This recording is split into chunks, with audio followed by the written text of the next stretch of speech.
ஏம்டி ஏமக்கா ஒரு மாதிரி இருக்க? எடி எதுவா இருந்தாலும் மனசுக்குள்ளே வச்சிருக்காத, என்கிட்ட சொல்லு. ஏம்மா, அண்ணி எப்ப பார்த்தாலும் இட்லி தோசைக்கு ஒரு தக்காளி சட்னி, ஒரு தேங்காய் சட்னி, ஒரு மல்லி சட்னி, ஒரு சாம்பார் இது ஏத்த மாத்தி மாத்தி வச்சு தந்துட்டு இருக்காங்க. திங்கணும்னு தோணையே மாட்டேங்குமா? ஏதாவது வித்தியாசமா செஞ்சிருந்தானே நம்மளுக்கு கூட 4-5 இட்லி திங்கணும்னு தோணும். அவ்வளவுதானே, நான் உங்க அண்ணிட்ட சொல்லுவேன், அவ ஏதாவது வித்தியாசமா செஞ்சு தருவா. சொல்லுங்க தே. மர்மோள, என் மவளுக்கு இட்லிக்கு ஏதாவது வித்தியாசமா தொட்டுக்க செய்து கொடுக்கணுமா? என்னது இப்படி சொல்லிவிட்டியா? என்னாத்துக்காக நான் உசுர கூட விட தயாரா இருக்கேன். இதுல இட்லிக்கு தொட்டுக்க ஏதாவது செய்து கொடுக்க மாட்டேன் வித்தியாசமா. 5 நிமிஷத்துல இப்ப வரேன். எம்மா, அன்னைக்கு என் மேல எவ்வளவு பாசம் பாத்தியாடி, என் மர்மோதான்.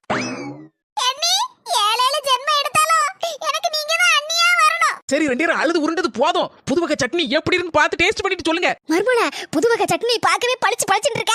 தின்னாலும் சூப்பரா அடிபொலியா இருக்கும் போல இருக்க. என்ன சட்னி மர்மோள? அழகான டேஸ்டான அரளி விதை சட்னி. அம்முக்கு டும்முக்கு அம்மாள் டும்மாள்.